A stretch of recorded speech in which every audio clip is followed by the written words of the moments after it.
Check one, check two. This is it. Here we go, Harry. Here we go. Welcome to the Cannabis Coffee Hour with your host, me, Rob Cantrell. Oh man, I'm excited for this episode. I have my good friend, a dope dude, a dope actor. Super lucky to get this kid's time because he was just in a movie, a great film called The King of Staten Island. He was on the the Nightly Show, which was on Comedy Central, which was funny.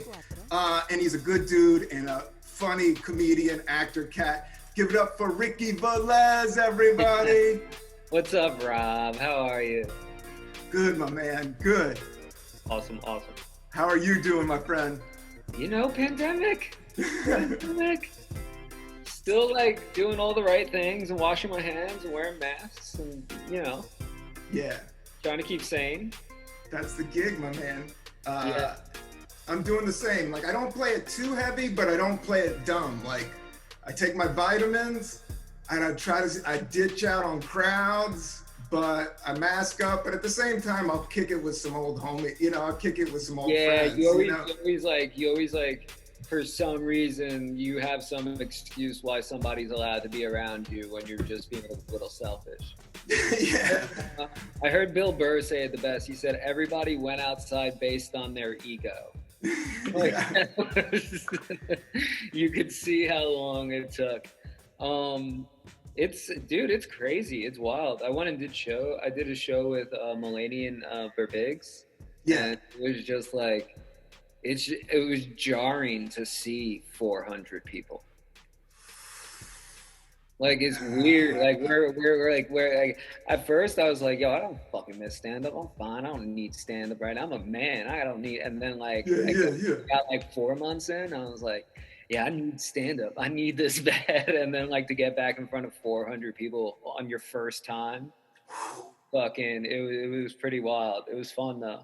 I was definitely searching, which was crazy. Like, to be searching for my own jokes is pretty interesting. Yeah. I've done one. I stopped March 11.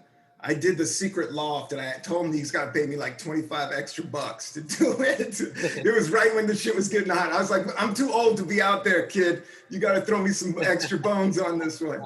And then I went lockdown. My man out of nowhere, gave me a shitload of edibles. And I didn't have any weed, but I just had an edible for every day for like 30 days. During COVID? COVID, like the first 30, that's just how I got through. That's just how I did it. I stopped smoking completely for at least the first 60 days. That's great. I went 60 days no smoking. Actually, the first 30 of those days I did no weed. Great. And I just went back to edibles, and it feels a lot better. Yeah, man. Yeah. 100%. Working out, and I'm busy. It's good. That's good. You look great, dude, and you had a great movie that came out. There's nothing feeling great about this. No, you always look like $1 million. I have that anxiety. I always have another fucking so it's just everybody that ever told me to work out because it'll make my anxiety go away, they're wrong. Now I'm just strong and sad. but you could do 30 pull-ups. Are you doing the pull-up where you go all the way up and then do the jail pull-up where you go? No, I wish, dude. That's the bad boy. I want to get to that. That's when you know someone's done time. Yeah. But when you see somebody do that, you're not messing with them. Yeah, they did that from a bunk in Rikers.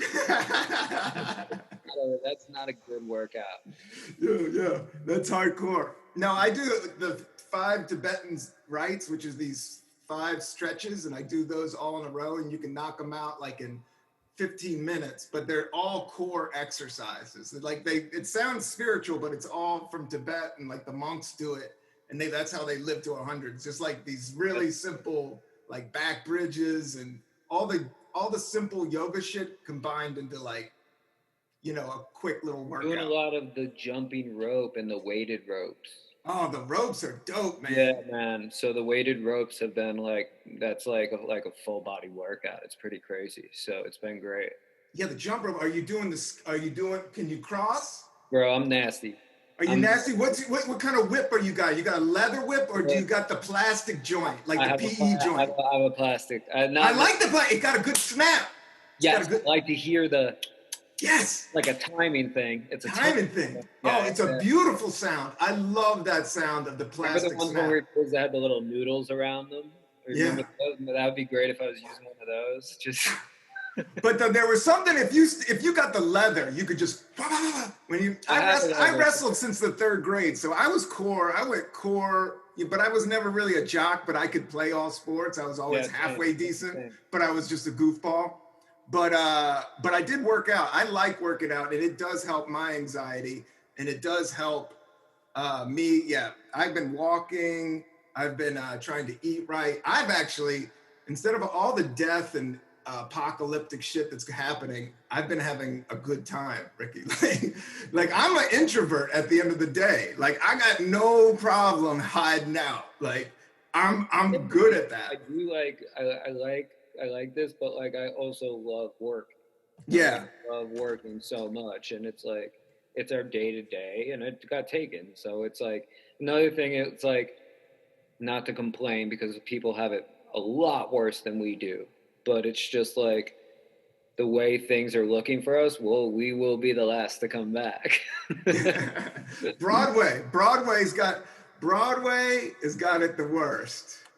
It's gonna be crazy, man. I don't know how we end up back inside. So I will work through it. I just got my flu shot, and I don't know. I don't think anything's for certain, but I've never lived in a world of certainty. Like I've always thought doom was around the corner anyway.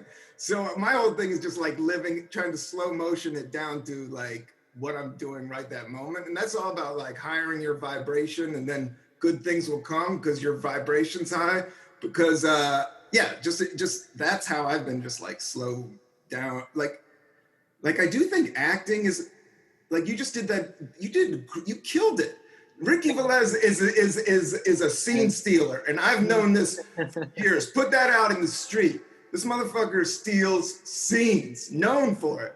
And I remember Ricky was on the Totally Biased show with W. Kamau Bell with me. It was the first time I think you were on camera, maybe one of the first times. Yeah, no, definitely was. That's really crazy. Yeah, dude, you killed it. I remember being pissed because you just because I knew Kamau. I came up with Kamau. Like Kamau was my boy, but Chris Rock was producing the show, so Jordan Rock was like, kind of working on the show, kind of just learning everything.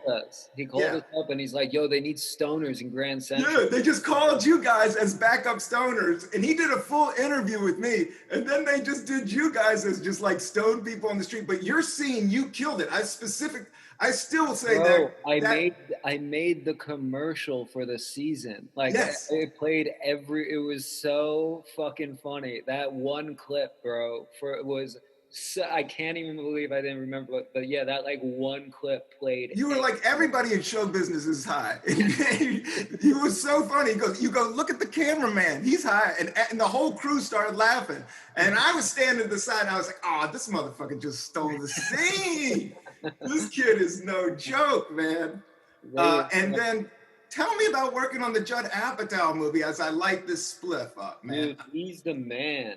Bro, he just makes the environment so awesome that you can be so creative and like be as you will. But like he just put me in a great place from when we met. I mean, we met a few times at the cellar. It's like passing, like, hey, how you doing, or whatever. But we never like worked together. He never watched my set. And then Pete talked him into giving me an audition, and like on the audition, and they were like, yo, he likes improv. I came up out of like theater school, so like improv when they called that. I could tell. When I went to like when it was improv time, like that sucked for everybody else in class because I was going off every time. Oh, I love it.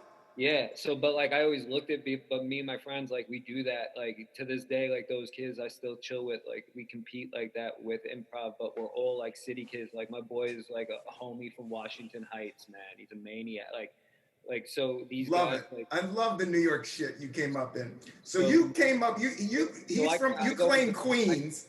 Yeah. But you're up above Queens. You. I remember all our conversations. You come from up above, like the last stop in Queens is where you come from. Last stop F train plus a half-hour bus. Yeah. But your dad was, and tell me your background again, because it's a trip. It's Puerto Rican and Irish, right? My mom was Irish. My dad was Puerto Rican. My dad was from the Bronx. My mom and dad met. My dad, like, he was a carpenter. He was a maniac. I like your dad's stories. I remember you were telling me, like, your dad came up in the 70s and 80s of the Lower East Side. Like, he went to CBGBs. Didn't he bounce at these? Yeah, he used to be over there. He used to work with the Ramones. I remember after my mom passed, we were going through a bunch of stuff throughout the house, and we just went across through all that stuff, and it was, like, wild, man. Like, shit. He was, like, doing the prints of the original Ramone shirts. Oh my God. Yeah, and they used to have the apartment around the corner from CB. It's a John Varvatos now, but if you go around the corner, that apartment's still there. It's still left. There was a loft, and that's like where they used to chill. Oh my God.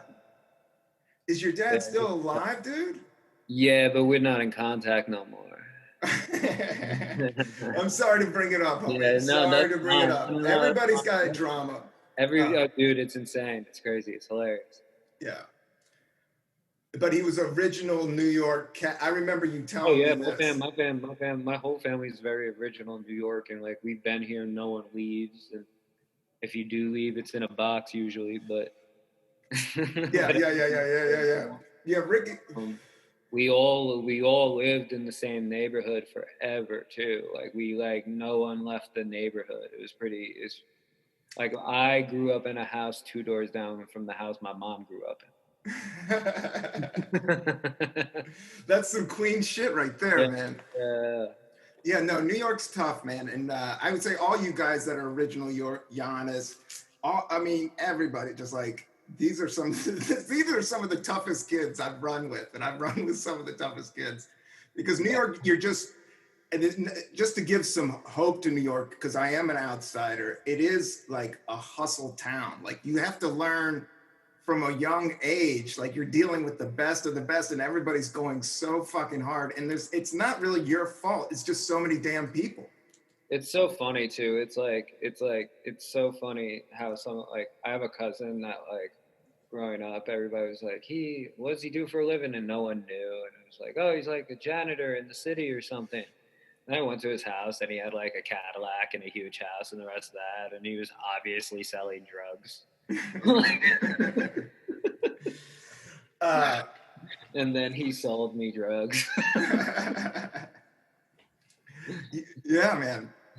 New York goes off because I always say New York's a drinking town because it's like the bar and restaurant. So it's like a cocaine. It's not really a weed town. Just to tell the listeners, I know you're maybe taking a break from the herb, but what I rolled, Ricky, as I got this strain that's like what's one of the best strains right now. And it's called Super Alien Cookies. And Super Alien Cookies, it's a part of cookies. And then it's like, it's a 50-50 hybrid. It's like the most even hybrid there is. It's perfect, but it's a little too strong, you know? So then I got some CBD flower. And then I mixed it like just straight CBD flower.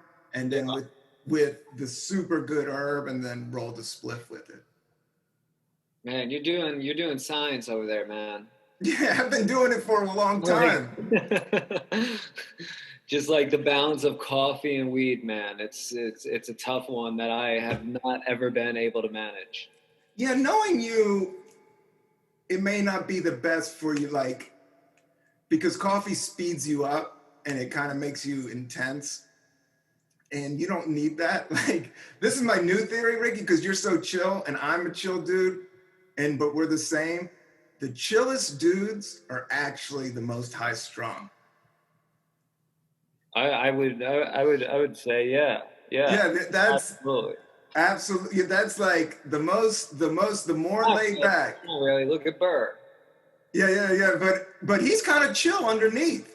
He really is, though. Dude, I've known Burr for like 20 years. Everybody's freaking out about Burr. Bill's not who you should be worried about. Bill's going to make you laugh. If he leans into you, just start laughing because it's pretty funny. Yeah. You know, I don't know. I look forward to running into him again. But he does lean into me. He starts lighting me up, and it's always fucking, yeah, it's always funny, man. It's always funny.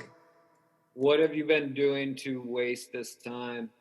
I've been writing. Like you said, I wanted to talk to you about your writing, because herb does not to get in the way, but it's a balance thing. But I also know, like, I've been meditating deep, and just like when you try to force writing, it hurts. Like, it doesn't make it better. It's almost, absolutely. It has to be a natural. To get through something. What's that? You have to force it to get through something. And that's what I found very important about having a writing partner. Like, mine is really amazing. Do you know Judah Miller? He worked on Crashing.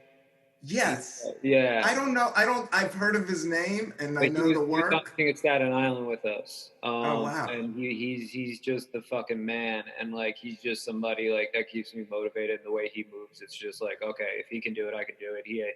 He's doing it with an older kid and the rest of that. So it's just like, and honestly, like, kept our minds sharp during the pandemic. Yeah, writing is no joke, man. It's chopping wood. Like, I think the hardest thing about writing during this time definitely was like the mental pandemic was taking away from people, like to turn off that light of just like paying attention to what's going on in the world and try to like write or make a world. It was tough. That was a tough it's been very tough, and I hope it's clearing up. It seems to be clearing up, I believe. Yeah, that's how it does that stuff. You just gotta work. It's like a piece of, you're literally like chopping into granite. So you're just like, you'll hit like some granite that you don't even, that's so hard. It's like you're breaking axes on it. But then you work at it for a while and you're like, oh, okay, it works. You know, you work through it. More than rewarding than actually figuring out that puzzle piece too. It's like, you know, there's sometimes like we write a lot.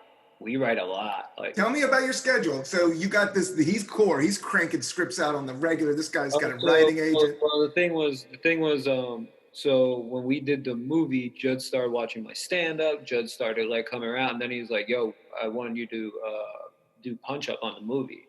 So I'm actually a co-producer on that movie. Oh, that's great. Yeah, which was huge and awesome. And I'm like so grateful they gave that to me. That's amazing. On King of Staten Island? Yeah, I'm a co-producer on it. Oh, that's dope, man. Yeah, it's sick. So right after the movie, my writing partner, instead of going back home to LA, he just spent 2 months in New York. Without his kid and wife, he stayed for 2 more weeks, and me and him figured out a show together. So we've just been writing on that since, and it's just been so fun. Like, oh, man. It's fun. Like, we laugh a lot. Like, oh, tell me about it, or do you want to keep it on the low? I can't tell too much. Yeah, we're not really telling people quite yet, but like it's awesome. It's sick. I'm sure it is. It's going to be some New York Ricky Velez shit, man. And you're funny as hell. It's gonna be really tough. I like it, and it's like, and we're moving in the same tones of Staten Island, so I like that too. Oh, New York is awesome, and that's what you know. So it's been nice. But yeah, I mean, we work. He lives in LA, I live here, so we start basically at noon. So I spend my whole morning like working out, playing with the kid. Yeah. And start up and get my shower in 11:30. I'm working by noon, and do you got final draft open and you're writing words, or are you on a Zoom call with him bouncing ideas? FaceTime audio going back and forth, and then Judd jumps in, Judd jumps out. Like, it's like, oh, that's cool. Yeah, it's busy, man. But the thing is, like, it's like we just write a lot. Oh man, the most. Like we've done a large amount of rewrites, but at the same time, there hasn't been a time we did one and it didn't get much better. Like, it's always, always. It's just rewrites are where it's at, man. That's how you make something good, is rewriting it. And that's why you can't ever let go of shit. I got scripts. My laptop died last night, dude. Like, out of nowhere. I just been cutting the video. I've been doing GarageBand, iMovie, all kinds of shit, just jamming on a final draft, and it just broke. So I got a Mac Mini from the basement that I had laying around. But and I just hooked it all up. That's a huge problem.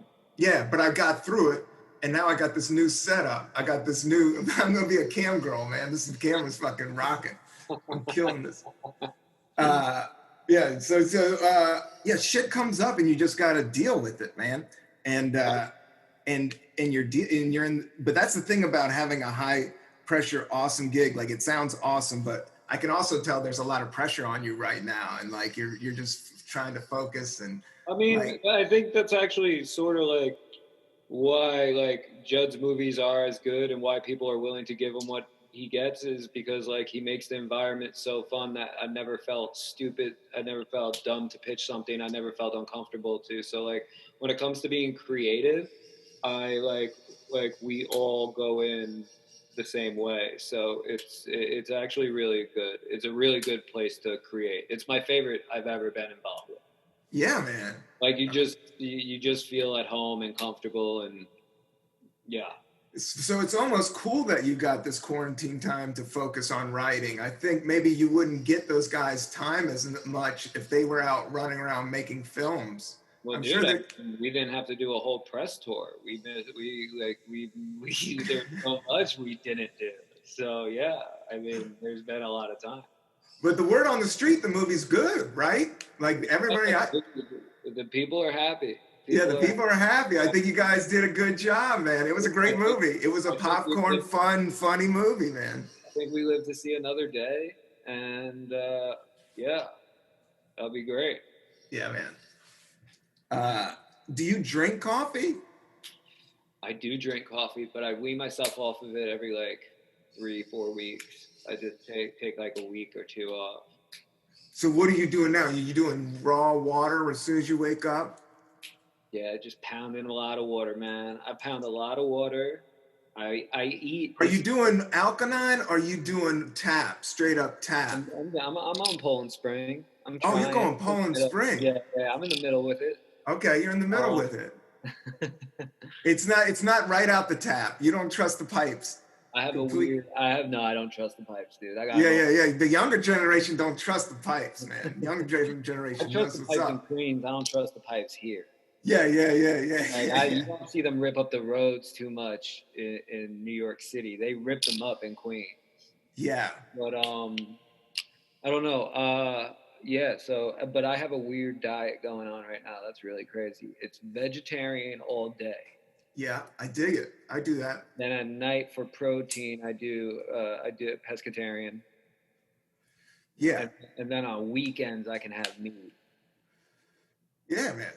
That's how I kick it too, pretty much. I do chicken mostly. I fuck up a burger every once in a while. Like I treat it like people treat cocaine. Like I have a burger like every 5 months, you know?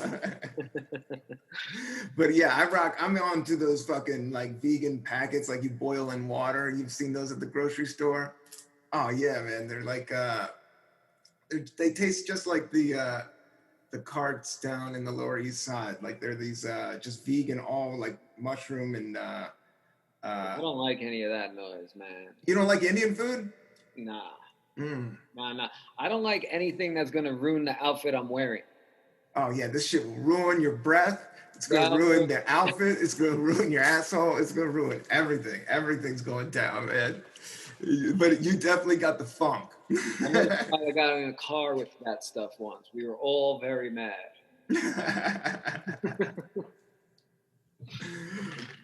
Winter too. So you went to Michigan. So right now you are I'm in New York. Yeah. But we started the pandemic in Michigan. Yeah. I like Michigan. It's a great place. Where do you guys chill up there? Like the suburbs of Detroit, like right outside. Yeah. Yeah, man. Like Royal Oak? Yeah, all that. Mm-hmm. You ever do that theater? They have a beautiful theater. They do. I may have done it. I don't mean to say like shit on them, but they were a little too drunk the last time we were there. But it's a beautiful theater. Royal Oak or Detroit? You went to play the Fox? No, Royal Oak Music Hall. Yeah. Stunning. It's like what? It's a beautiful theater, but it was the night before Thanksgiving, and people came out to get fucked up, and they got too fucked up. Like it Yeah. was like it was like disappointing at it. Like we were like upset with a town. Oh man. Yeah. That's a bad crowd for stand-up comedy when they just people are too drunk and belligerent and just not like you need people to listen in stand-up. You actually need a really nice audience. Yeah, no, that was not what was going on this year. No. In Michigan, they like to get fucked up. Royal Oak. So cold. Yeah. I've done I've had a lot of fun in Michigan. I've done the Fox Theater. Grand Rapids has that club that's great. Yeah. I did Mr. What's his place? Yeah, I have played that place. Talking about. Yeah. I've done that a couple times. Yeah, that's a great club. There's a couple great clubs up there. They have a great festival where you basically just trade rooms with comics all day. It's so fun. Oh, wow. Yeah, the comedy scene is really good up there. Like I just did a bunch of gigs that DeRosa hooked me up because my mom is now out there. And I went to go visit her. They were a bunch of one-nighters, but the comics that drove me around were so cool. Like the scene there was awesome. You just let the comics drive you around that you meet on Twitter, Rob? Yeah, 100%. You're a maniac, dude. I always, the only time I ever take that is when I'm way too drunk. Yeah, I don't know. No, I don't talk to anybody on Twitter. This was just the dude that was booking it in the opener act. Opening act. Just the opening act gave me a ride. No, I just met some young comics there that I could tell the scene was cool. I could tell like they got a scene. There's certain places I do that, and I wake up in the morning back in my hotel. I was like, I could have been killed last night. I just let a guy that said he's a comic. Yeah. Help me home. Yeah, there's definitely some randos. Blue Room? Have you ever done the Blue Room? Is that in Indianapolis? Where's that? That's in one of those Midwest states. Yeah. I think it's Indianapolis. Yeah, I did that. The owner picked me up blasting Spanish music as loud as he can, like right. I was like, oh, okay, what's up? And then later on, his assistant drove me home, and he had to blow into his car. It was wild. Yeah, that's the random people that pick you up on those type of gigs. Dude, it's amazing. Do you do a lot of clubs? Or I know you're opening for Mulaney and you just opened for Mulaney and Birbiglia. Yeah, right now, no, I'm not doing anything. I just don't. Like, I mean, we did that show, and that was my first time back, and that was good enough for me to be like, yeah, I don't want to be outside around people right now. But yeah, I turned down one weekend in DC, and the money was good, and it was a W hotel, but it was at the end of July, and I was like, the block is too hot right now, man. I don't want to. It's just sketchy, and I mean, you have a kid, I have a kid. I don't know. I can wait. I know it's gonna open up again. I'm lucky enough to have a job through this, so like I feel like super lucky that I don't have to run out and do it. I feel you've been doing it over 10 years. It's a nice break. I'm just like, you know, all the guys that are out there doing it, like hustling hard, like good to you. Like be safe. Like I mean, this shit's taking people down left and right. Yeah, it's nuts, man. It is definitely real. And so yeah, you got to keep it going as slow and taking the data like day to day. That's how I see it, you know. Yeah, definitely how I've been going. Do you play an instrument at all? Do you ever play the guitar or anything? Yeah, man, and that was like the one thing I always wanted as a kid. Like I tried every instrument. I could never do it. I could never, ever do it. Couldn't sing. None of that noise, dude. Oh, you couldn't rap? Not even a good rapper. I can make choruses, but that's about it. No. So like music was never my thing, but I always wanted it to be. It was really interesting. Yeah, I'm not great at it. I've been playing guitar, and but I like to do it because it gets me off the phone. Like that's my move. Yeah. I like having activities that I'm not like completely dialed in, and I can take my mind off of everything. Yeah, locking up the phone's good too, man. Sometimes you just gotta lock it up. Do you do that? Is that your power move? Yeah, turn it Uh, up. Delete Instagram. That's a good one. yeah. Are you off Instagram right now? Did you delete it? Are you got I'm off it right now. Yeah, I'm you definitely. go, oh, there you good. Good. But it's on the laptop. That's the power move, right? That's the What's play. that? Keep it on the laptop. Yeah. Keep it on the laptop and then off the phone. Yeah, I mean, dude, it's crazy. It's crazy. It's crazy that like once I deleted it from my phone, I would still go back to where it was. Like I would just catch myself on my third page because I moved it to my furthest I page. know, it's so addictive, man. It's so addictive. And the movies are even crazier. Like the movies, you can sit there and you're like, should I watch TV or I could just watch these 2-second clippity claps that are just going by? Well, I mean, have you been on TikTok? I've seen it. I'm not hating on it. I just don't want to mess with it. I don't. I'm never gonna do it. I think it's definitely for the younger generation, but you can easily lose hours. Yeah. Dude, you just watch some dude that posts surfing videos all day, and he's like just doing different surfing. Like, there's such cool shit. Parkour. I can watch parkour for hours, man, and I'm getting a new parkour video every minute. It's nuts. Oh man, I saw an ill dude do some parkour the other day. He ran up and it was like a bodega. In person? No, it was a video. I got on a loop. I don't know how I got on there, but this dude literally like ran up and it was like one of those first floor stores, and he just jumped on the top of first floor store, right? Like jumped on the roof and caught it, went like this, and then ran to the front of it, jumped, and did a boom, flipped over and landed in front of it, and then did a roll, and then walked like swaggered out. You know, he was like, he was like that, like it's no thing. He just ran in on top of this thing and went down it. Actually, when you said that, you know who kills it is Snoop Dogg. So Snoop Dogg's always posting memes or some weird. I think it was, some people just repost bullshit on there. Yeah. Not that it's bullshit, but it's like I don't even know about this meme. But some people just.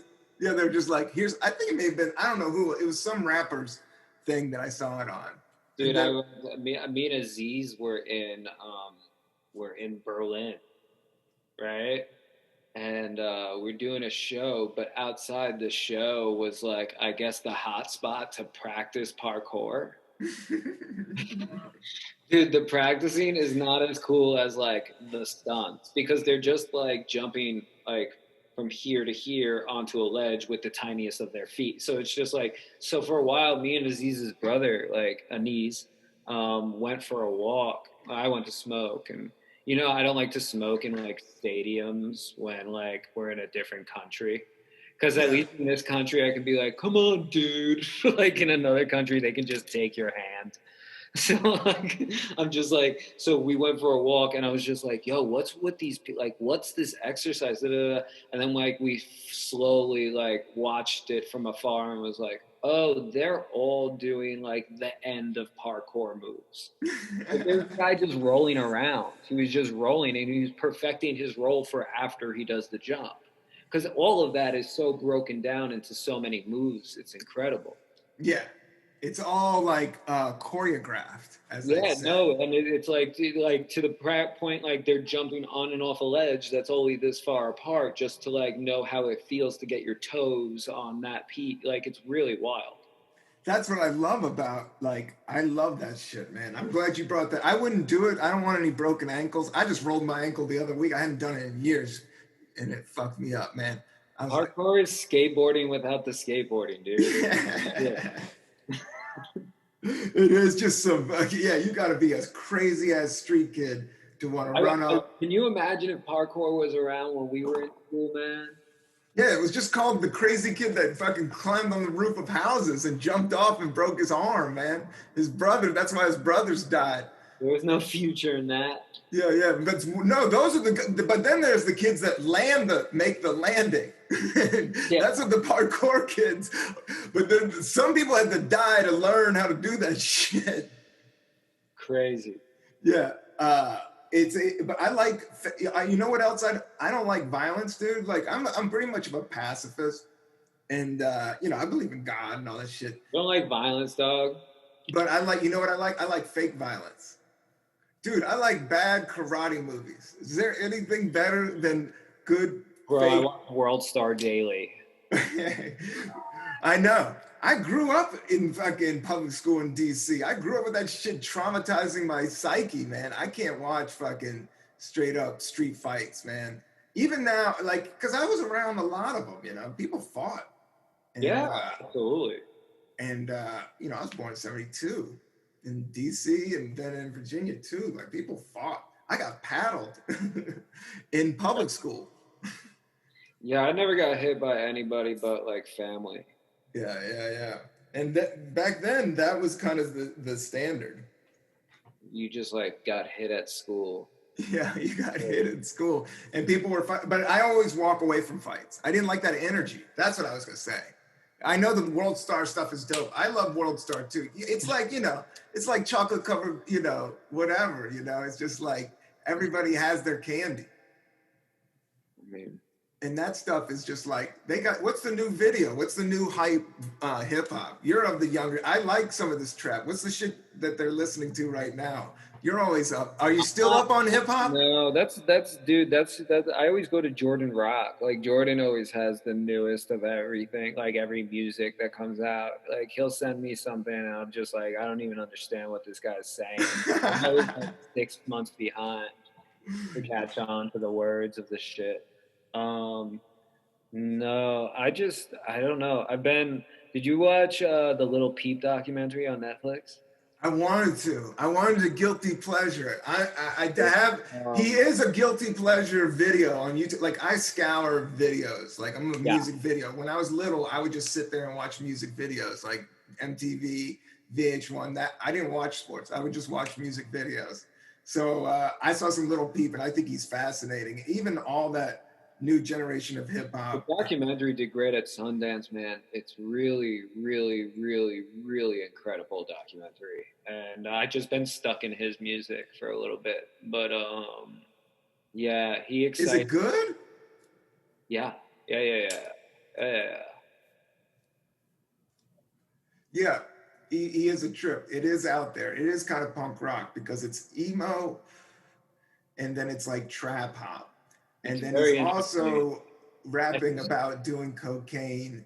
His grandfather is incredible, and it's like why the documentary is awesome. Oh wow! Yeah. So yeah, it's a great watch. It's a bit depressing, but it's like it's what was gonna happen. Yeah, over and over again, man. It's crazy. The ego's something that's really trippy, man. And just being in show business and seeing it happen, it's like, you gotta watch out for the ego. Yeah. Lose your ego and you get all the control. Yeah. So you're jumping a lot of rope, you're not smoking weed, you're eating vegetarian, and you're writing a television show. Is that what is that the gig? I mean, that is like a pretty solid fucking like runaround. That's a good what is it? Long line? That's yeah. It's just a long line. It's not like very exciting right now, but like, yeah, man, I try to work hard. So you just did a gig with Mulaney and Berbigula. That's fucking dope, man. Yeah, man. I mean, Mulaney's just such a great guy, and me and him met because I was opening for him and Pete, and we just got along from the moment we met. And he's just me and him just go for walks. It's fucking hilarious. Are you guys the same age? No. He's much older? I believe. I don't know how old. You don't have to say. I'll say I'm 31. Mm-hmm. I believe. I bet he's like 34. Really? I would think that you guys would have like. No, he's 38. What's that? He's 30. Oh, yeah. Yeah, I knew he was older than my brother. So, yeah, we just got along from the moment we met, and he's just so funny and so like, dude, he's so like his jokes are just so much smarter, and he's just he's a good guy too. So yeah, getting to work with him more is great. And then like, yeah, if there's like one person crowd that's awesome always. It's his.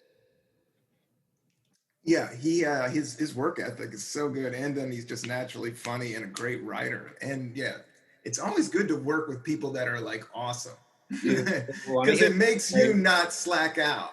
exactly. And then the And dude, it's natural to slack out. Like that's, it's just like you will slack out unless somebody's killing it in front of you. You might lose your job. It's like, so you just gotta play. You gotta play in the NBA when it's time to play in the NBA, man.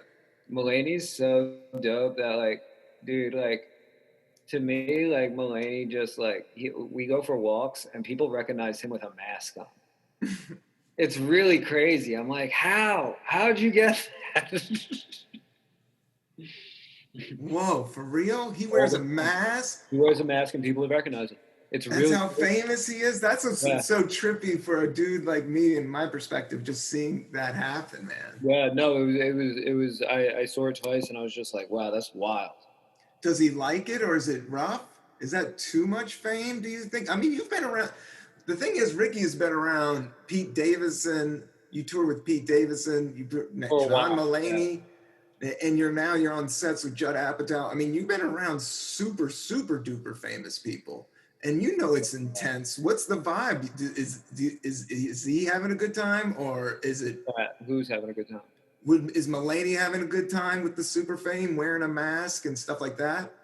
I think everybody's just fine with it. I mean, like everybody just wants everything to be better again, you know? Like it's just I I don't think like Mulaney is also one of the nicest guys. I've never seen him turn away anybody. Neither has Pete Davidson, by the way. People never fucking bring that up. But like he takes Yeah, he's cool, man. I tell you, man. Everybody that asks for a picture gets one. He's very like he'll stay. Like it's so but Pete's always been good with me, always been cool. I remember all our conversations. good guy. And yeah, I didn't realize, I forgot all about COVID. I thought he was wearing a mask like to protect that people recognize him. You're saying it was a COVID mask. No, People saw that shit. Yeah. We're walking through pandemic, dude. Yeah. Because you can't recognize anybody. How's your mask? Do you go surgical? Do you go bandana? Or are you going filter fresh? All right, man. I'm diverse. You know this. Yeah. You do mix it up. If you ever want to check out my man's wardrobe, he goes out. He'll mix it up, man. So, yeah, I got a few masks. Yeah, I mean, whatever works at this point. Like, that's just like, I just mask up all day. Are you vents? Do you have vents? Yeah, dude, my new joint. Yeah, well, I went bandana, but then I heard word on the street was the bandana didn't really work as good. Like it was kind of bunk. I saw a really funny video where this guy was like, masks don't work. And then somebody gave him a mask and made him try to make him blow a candle out through it. And he wasn't able to do it. If you ever want to watch somebody mad blowing out a candle, it's going to be that guy. Yeah, it was really great. It was really great. No, you got to wear your mask. I got a new, fresh one. I got this one, but I bought 3 of them at a time, but it has a filter. It's made out of this good cloth, like it's like neoprene, it's just super comfy, and then it hooks under my chin and goes over my nose, and it fits on there perfect, and it just. What made you buy this one? Because I did bandanas first, and I heard they weren't cool. So then I stepped up my game. I did that, and then I got some dad sandals. So what oh wow, yeah. What you know about that? You gotta rock some dad sandals, my man. Yeah, I got a pair of Birkins during the pandemic. Oh yeah, Birkenstocks will work all day, every day, man. I was gonna say, because with this, you've been so good to do this podcast, man. We can wind it down, but with some of the themes I want to hit, we hit. Like we talked a little bit about weed, creativity, Zen, your career. But I wanted to talk about music. Did you ever get into like a hippie stage? Did you ever see got into the Allman Brothers or the Grateful Dead or Fish or any of that? No, not really. Like, so I came up on Blink 182, man, like in their hype. Like my older brother was 3 years older than me. So like when I was in the 4th grade, I got in trouble for going into school with the Mark, Tom, and Travis show. Oh, wow. So we were stuck on that for years. And then as I got into high school, I started listening to a lot more rap, just a lot of rap. And that's like when Lil Wayne came on yeah. I was in high school for a Milli, yeah. like when a Milli came out. So like that was awesome. Yeah, I remember when that record hit, and I remember listening to it on the radio. Actually, I remember when More Money, More Problems hit the radio. Junior high was 50 Cent, and we were from Queens. Oh yeah, I remember the first time I heard the Wangster beat. I was in Williamsburg, and it came out of a hood car, and somebody was pumping that Wangster. And I remember that because you can always, if you hear the right cars playing the right music, you know that what the fucking jam's about to be, man. And I remember hearing that shit, and I'm being like, oh God, that is funky, man. This dude is hard. Yeah. So when 50 came out, that was like really when I started listening to rap, truly. It was probably, he came out. Ja Rule went to my middle school and we stopped claiming him because 50 came out.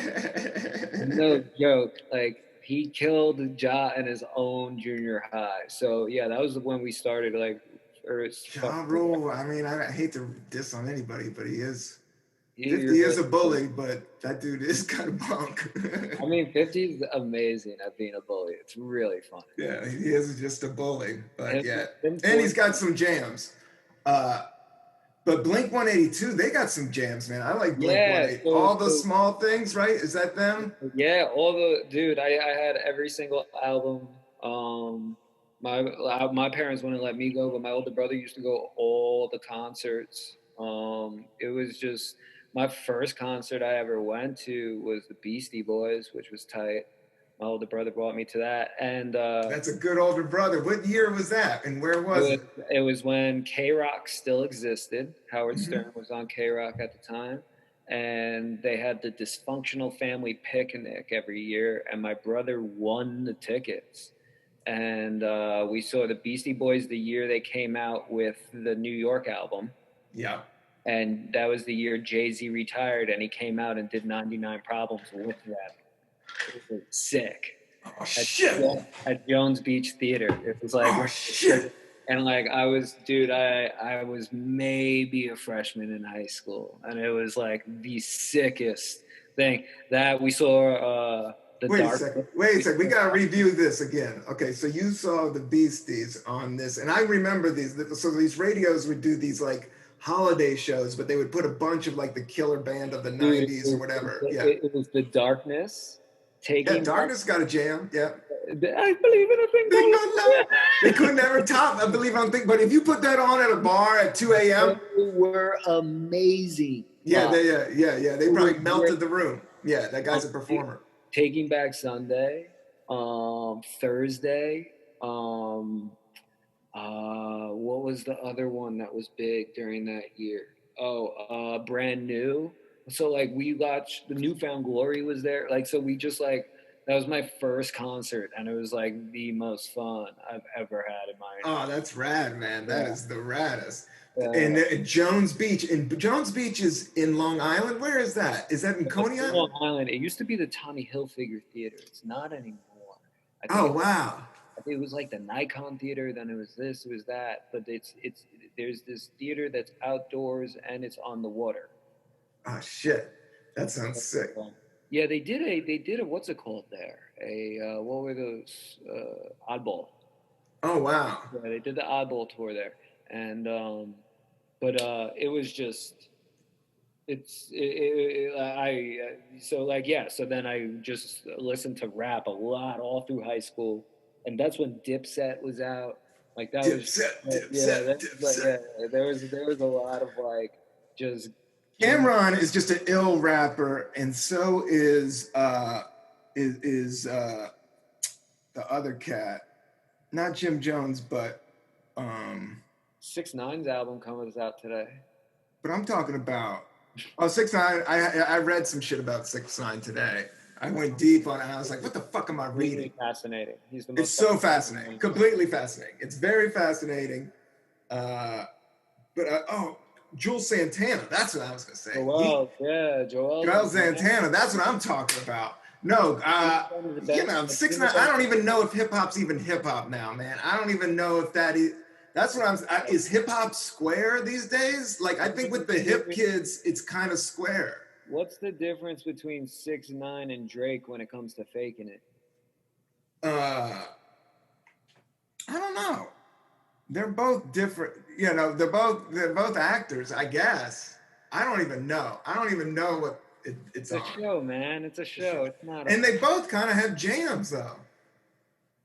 Yeah, no, dude, Drake hits. Drake hits. You can't even deny it. If you put it on right now, we would start dancing. No, if you hate Drake, you can't go to the club. Like, you can't go outside. He's everywhere, man. Yeah. Drake, Kiki, do you love it? It's gonna make you go nuts. When I look at like the shit he raps about, and then like what it's like, yeah, it's kind of somebody rapping about gangster shit that came up out of Degrassi, but all right, like I'll act like it's.